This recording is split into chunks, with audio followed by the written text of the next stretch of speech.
গত বছরেও যে পরিচিত ছিল রাউজানের যুবরাজ হিসেবে, সেই ফারাজ করিম চৌধুরী আজ ফকিরের বেশে পলাতক জীবনযাপন করছে।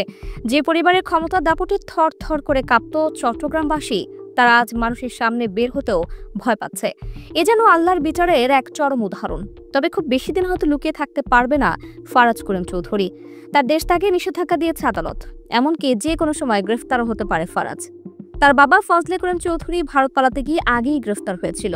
এবার তার দুই ছেলে ফারাজ করিম চৌধুরী ও ফারহান করিম চৌধুরীর দেশ ত্যাগে নিষেধাজ্ঞা দিয়েছেন আদালত।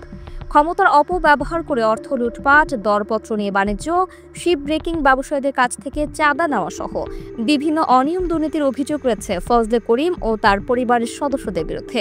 দুদক বিষয়টি অনুসন্ধান করছে। ফজলে করিম বর্তমানে কারাগারে আছেন। এ অবস্থায় তার দুই ছেলে দেশ ছাড়তে পারেন বলে আশঙ্কা করছে দুদক। এই ফারাজ করিম চৌধুরী একটা সময় নিজেকে রাউজানের রবিন হুড হিসেবে পরিচিত করেছিল।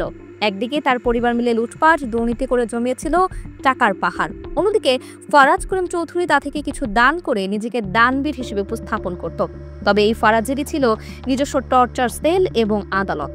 ইনকলাব পত্রিকার এক প্রতিবেদনে বলা হয়, দরবার বসিয়ে সবার বিচার করত ফারাজ। লোক দেখানো মানবিক কর্মকাণ্ডের আড়ালে ছিল তার ভয়ঙ্কর রূপ। সাথে আছে বিশাল বাহিনী আর টর্চার সেল। ফারাজকে জমের মতো ভয় পেতেন স্থানীয় জনপ্রতিনিধিরাও। সামাজিকভাবে হেয় প্রতিপন্ন হলেও ভয়ে সবকিছু মেনে নিতেন ভুক্তভোগীরা। তারা বলেন, ফারাজ করিম যেটাই রায় দিতেন সেটাই কার্যকর হতো, অন্য কথা বলার সুযোগ কারণেই। তার বাবা ফজলে করিম চৌধুরী ছিল রাউজানের রাজা। মূলত 2014 সালের সংসদ নির্বাচনের পর থেকে বেপরোয়া হয়ে ওঠেন ফজলে করিম। কেউ টু শব্দ করার সাহস পেতেন না। তার কারণে রাজনৈতিক নেতাকর্মী ছাড়াও 2 শতাধিক শিক্ষক কর্মচারী তাদের কর্মস্থল রাউজানে যেতে পারেননি।